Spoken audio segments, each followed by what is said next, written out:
the skill of coping is a fundamental skill in being able to know what to do when things are at their worst.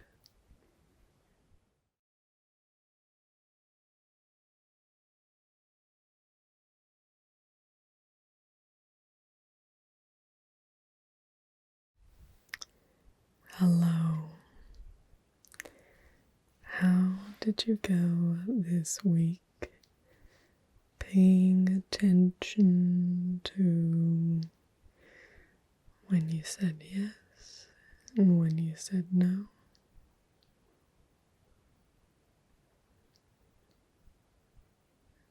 So, did you find any particular times when you said yes and then you maybe noticed a drain where in the evening maybe you felt like you needed to go to bed early or withdraw or your pain was greater?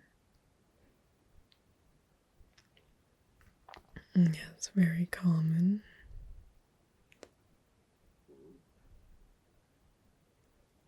Oh, well, that's great.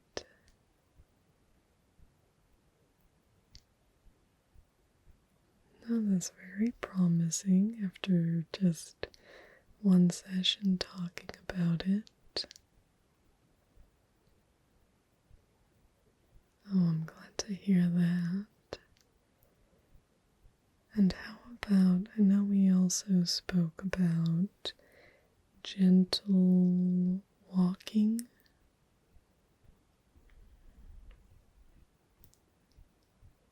Okay.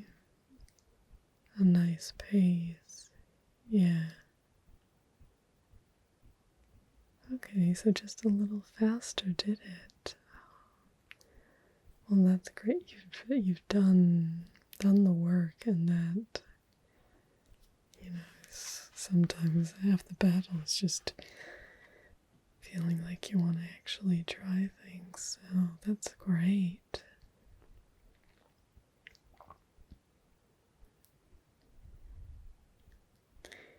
Yeah, no, it's definitely a process. It doesn't happen overnight.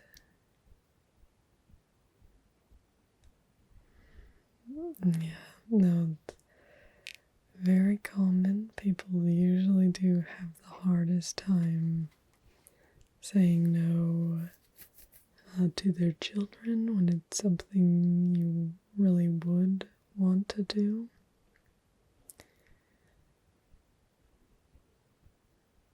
Yeah. I mean, I think it's important to understand as adults that obviously as a parent your role is to provide for your children, and I think that's the role that you're obviously keying into in those moments. But there's also a second role that's very key that you have as a parent, and that is as a model, as somebody that your children can look to see how to have a good life, how to confront problems that come up. And so, obviously, it's the last thing that any parent wants to think of in your sort of situations, thinking that your child would have to go through something similar. But a lot of these skills are relevant regardless of that. And so, when you have to say no to your child, if you can explain it in a loving way about what's going on with you for them to understand a little bit more, which I think is very healthy. It's very good for them to know your limits and to understand when you are doing that, that it's okay. Basically, it's a way of modeling for them that it's okay for them to have limits too. And it's not going to take away feelings of disappointment that they may have. It's not going to take away feelings of disappointment that you may have. But obviously, as the adult in the situation, it's important for you to maintain the longer term perspective and to understand that this isn't the end of the world, and the most important thing is getting to feel together and those bonds that you share with each other, and that part of their obligation in having a bond to you is understanding your pain to a certain extent, at least enough to accommodate it in their lives. No, it's perfectly acceptable to expect that of your children.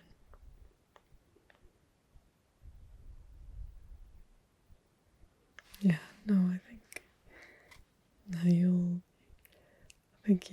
you're doing a good job. So today I wanted to move on to our 5th skill. So this is our 5th and final preliminary kind of educational session. Obviously, we'll continue to have these sessions as you need to discuss what's going on with you, but they'll be driven from this point a bit more by you, based on, such as the issue with your children and that, and we'll talk a little bit more in detail and work out plans specific to your situation. But I always need to get the framework out there and understood before we have the language to talk to each other about what we're trying to accomplish together. So the 5th and final skill is coping. And we do it last, but I do sometimes think we maybe should do it first. It's a very important skill, and it goes into everything, really. You think about it, it's a lot of times when you're not in a bad time, maybe you want to put it out of your mind, which is a reasonable thing to do, in most cases, but it is important to also plan for those times. How are you going to cope with the worst that it gets? What options are available to you? Medically, physical therapy, any type of therapies, and the variety of different medications, over-the-counter heat, oral medications, etc. And I know that your GP has, discussed with you in detail about the kind of pharmacological options along with over-the-counter options. But coping goes so, and those are important for coping, as I'm sure you know. There's security in having those items that you can turn to that you know will help you. But it's also important to understand that that's only one aspect of coping. And in the psychological community, when the only coping skill that a patient has is turning to a pill or anything like that, we then call it chemical coping, because there are other ways of coping as well. But before we get into that, I have a fun little exercise for us. But first, I just wanted to check with you, what is your current level of pain?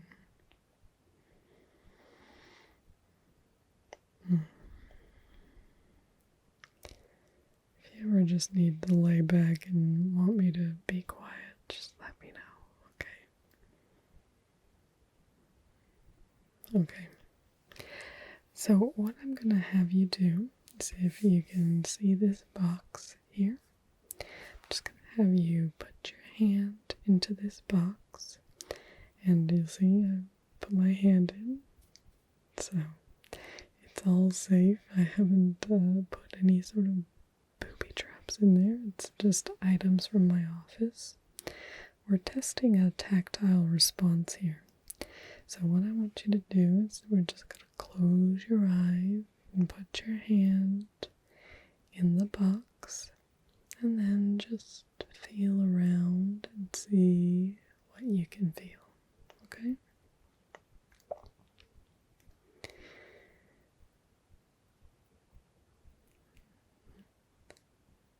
Yes. There is a pen in there, that's right. Tape dispenser. Yep. You found the paper clip.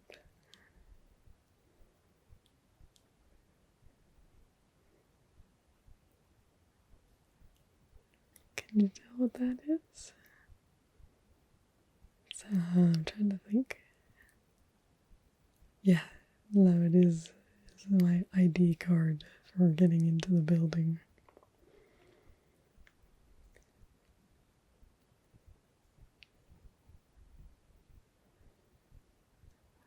Grape, yeah. I had the leftover grape for my lunch. Okay, just wanted to check with you. What's your level of pain now?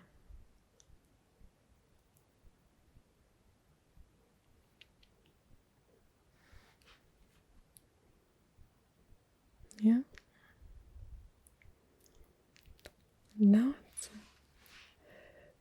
I told you a little fib. The tactile response isn't really what we're looking for. What I'm trying to demonstrate to you is the extreme power of distraction. And you've fallen right in the middle range. Most patients who I do this with will report a 20 to 50% decrease in their level of pain after being engaged in an activity such as that. So it's important to understand that while you have pills and creams and all of these items which can help chemically, a lot of where we carry pain is mentally, and as I've said from the number one session, I'm not saying your pain isn't real or that it's all in your head. I'm just saying that the severity of pain that we feel can often be a result of where our attention is.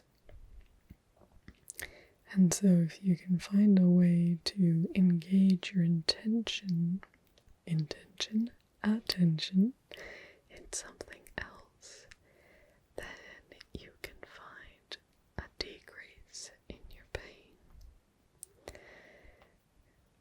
It's important, obviously you can see with what we've done here, just feeling around without your eyes being able to see these objects.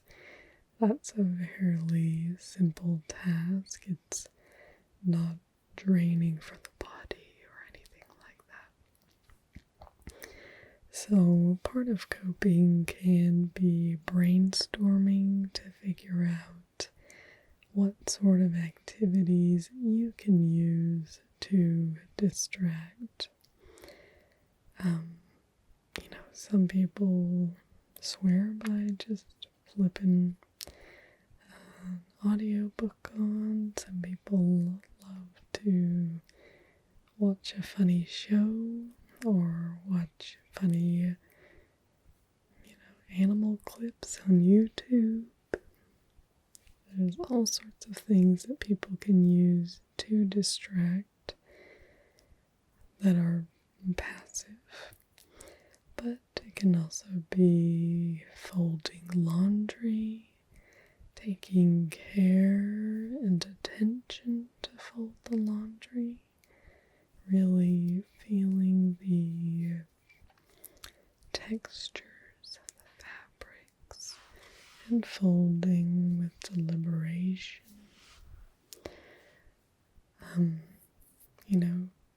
A lot of times in our lives, we have the tendency to try to rush through these tasks and get them done and be as efficient as possible. But that's incongruous with what you're doing or what you're trying to achieve. If you want a distraction, you want that distraction probably to last longer. And so by taking your time and almost using it as a meditative practice, it can be very powerful that way. Just as an idea. There are some people who do that. Some people just think it's the most boring thing ever. So we're all individuals, so it's important to, find coping skills that match you, but that distraction ability is universal. It's more so what's going to be appropriate for you to distract yourself with. But I have one patient who, every time his pain gets severe, he has a book of Sudoku puzzles, and he'll just start trying to delve into the Sudoku puzzles. Other patients, I had another patient who tried the Sudoku puzzles. She hated it. It was too numeric for her. But she loves logic puzzles, the ones with the story, Billy did this and Joe sits next to this person. Being connected to people and stories makes it more engaging for her. So there are, different ways to approach it that can give you what you're looking for. So that, in essence, is the skill of coping. And that's a brief overview of each of these 5 skills. So from here on out, we're just going to work individually. We'll one-on-one talk as you come in, what's been going on in your week, and I'll guide us through the skills and what needs to be addressed in that particular instance. But again, we'll touch back on these 5 key areas as we go throughout our time together. So just before I let you go today, I just want to touch base with you. I know in the beginning you weren't necessarily sold on having a psychologist, so I just want to see how you're feeling with that now. Are you seeing a benefit out of our sessions together? Oh, I'm very glad to hear that. That's obviously what I'm aiming for, so I'd always just like to make sure that we are on track and that we're doing things that are beneficial for you, because it's all about you.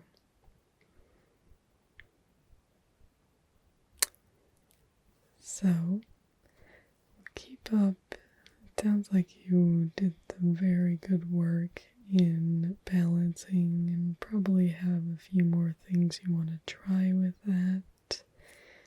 Keep up that gentle, regular exercise. Slow and steady wins the race.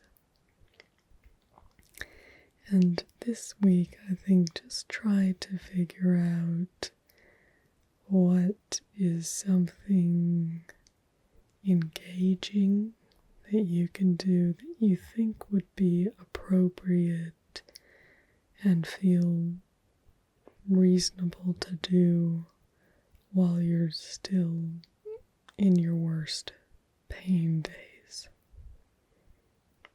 Okay? And I will see you next week at this time.